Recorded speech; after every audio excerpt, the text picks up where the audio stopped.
Hi, I'm Donna Otto, and I am here to give you a word of encouragement. Modern Homemakers has been around for 30 plus years, and we have one main goal. That is to encourage you as a woman of faith, a wife, a mother, and a homemaker. And every day in every way, we hope we bring you a word of encouragement. Thanks for listening. I've had the wonderful privilege of hanging out with young women for 30 plus years. It started when 6 women said, "Would you mentor us?" And I said, "No," just as emphatically as I did just now. But God had a different answer. He said yes. And now 30 years later, Modern Homemakers has grown from a weekly 200 plus women to an international, national podcasting and website presence. Please look at our website. It sings and dances and does all sorts of things and provides free resources and some resources you can purchase and share with your friends. So I'm grateful for the work. My word of encouragement today is endurance. How's that for a word of encouragement? Does it sound like maybe you're thinking, that's not such a good, encouraging word. It sounds like something I have to do. Well, it's a very sunny day in Arizona in the temperature, but it's not such a sunny day in our culture these days. The pandemic has changed the course of our lives forever. It has given us rare opportunities. At the same time, it has stolen from us opportunities that we've not been able to enjoy with one another. Endurance, an unpleasant or difficult process. That's what endurance really is. I know right now you're saying, hey, what's so encouraging about that? Well, I think it's encouraging because with endurance, we get to learn some things that are absolutely essential. Essential. We heard that word a lot this last year. The essential workers, the essential stores, the essential. Well, the essential pieces are one, you get to start and stay, not start and stop. How many of you do that? I do that. I like to start something. It's a diet, it's new food, it's a project. I like to start it.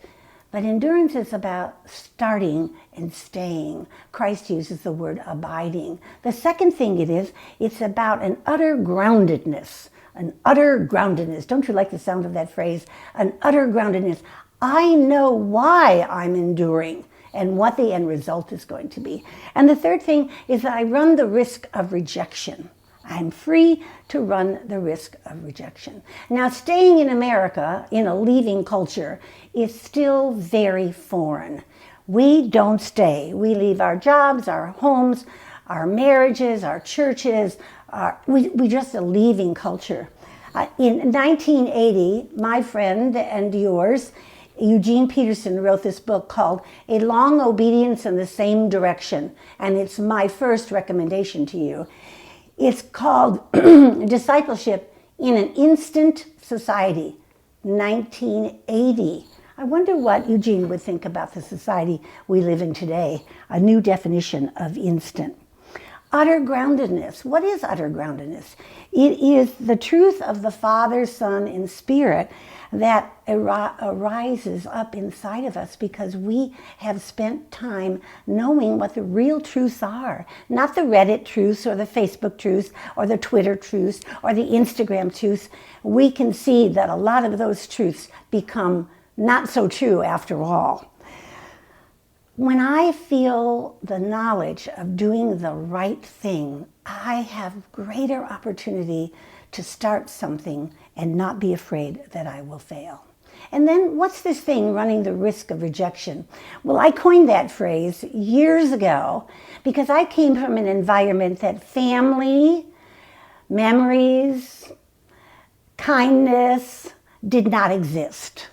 I rather say about the first 20 years of my life that I was disabled. And I spent the next, well, a lot of years, but the next 10 years for sure, trying to enable myself.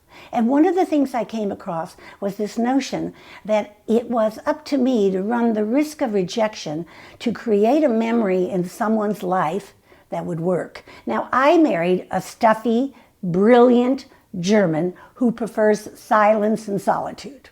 I'm Italian, I make a lot of noise.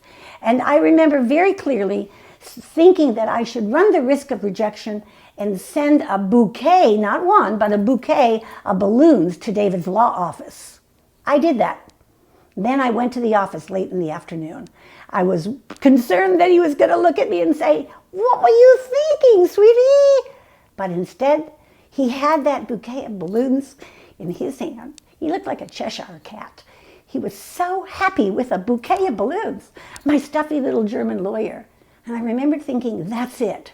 I run the risk of rejection. I run the risk of rejection. And one of the things that the ministry has done for years is offer this tool. It's a You Are Special plate. They're all original, each one of them. And we encourage families to have one and then bring it out on special days. Bring it out on special days.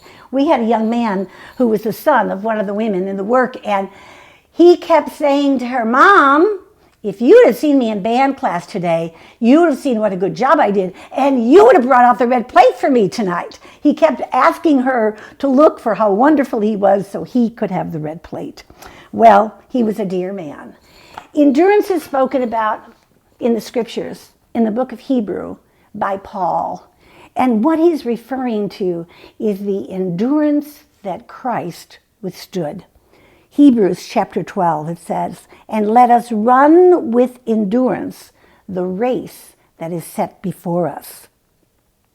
The race that was set before him. "Consider him who endured with such hostility against himself from sinners, so that you may not grow weary or lose heart." And I often think when I ask someone about Christ's suffering, what is the first thing they say? And almost 100% of the time, they say the cross, the crucifixion, the death on the cross, the week of weeks that led to that terrible Friday when he was crucified. But you know, I want to say to you, I don't think that was the worst of it. That seems a little audacious. But remember that Christ came from a home with the Father and the Spirit. He allowed himself into a woman's womb, come through the dark canal of the birth process, and lived on this earth where the world power still has power to make harm for 33 years. That was his suffering. That is his picture of endurance. And I want to remind you that his endurance is the model that sets before us the endurance that we are privileged to have. And the best part of it, not why we do it, but the best part of it is found in the 11th verse. That when this happens, this endurance in our life, it yields the peaceful fruit of righteousness. Just saying those words, the peaceful fruit of righteousness. In an unpeaceful time, in a chaotic time, in a pandemic time, in a political, cultural changing time, doesn't the peaceful fruit of righteousness encourage you and buoy your heart? I hope it does. I hope it does. And I hope you will take my word of encouragement. Look around and see what endurance looks like in your life. Remember, the common begin and the uncommon finish. Go out and make it a very uncommon day of enduring.